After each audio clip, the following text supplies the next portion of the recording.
ربنا آتنا في الدنيا حسنة وفي الآخرة حسنة وقنا عذاب النار رب ارحمهما كما ربياني صغيرا দাদি নানা নানি আল্লাহ যারা কবরবাসী হয়েছেন আল্লাহ তাদের কবরে আমাদের দুরুদের বরকতখানি পৌঁছায় দাও।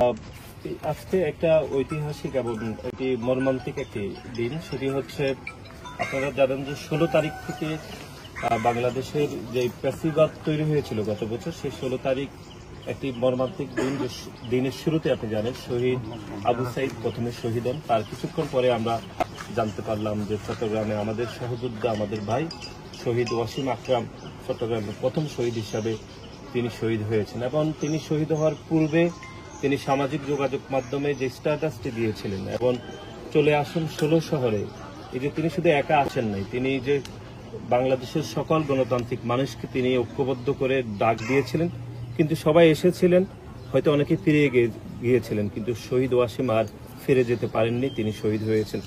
শহীদ ওয়াসিম বাংলাদেশের একটি গণতান্ত্রিক, বাংলাদেশে একটি বিরোধী দলের রাজনীতি করতেন, বাংলাদেশ জাতীয়তাবাদী ছাত্র দলের একনিষ্ঠ কর্মী ছিলেন, আমাদের সহযোদ্ধা ছিলেন। তিনি জানতেন যে তিনি খুনি হাসিনার রেজিমে কখনো চাকরির পরীক্ষা দিলে তিনি চাকরিতে উত্তীর্ণ হলেও তিনি চাকরি পাবেন না, কিন্তু তিনি চাকরি লাভের আশায় তিনি কিন্তু সেই 16 শহরে যোগদান করেননি, বরং খুনি হাসিনার রেজিমকে পরিবর্তন করতে একটি গণতান্ত্রিক বাংলাদেশের স্বপ্ন দেখতেই তিনি চলে আসেন 16। বান্ডেল থাকলে প্রতি সেনমানিতে টাকা বাঁচবে। বিকাশ সেনমানি বান্ডেল কিনে জিতুন প্রতি লেনদেনে।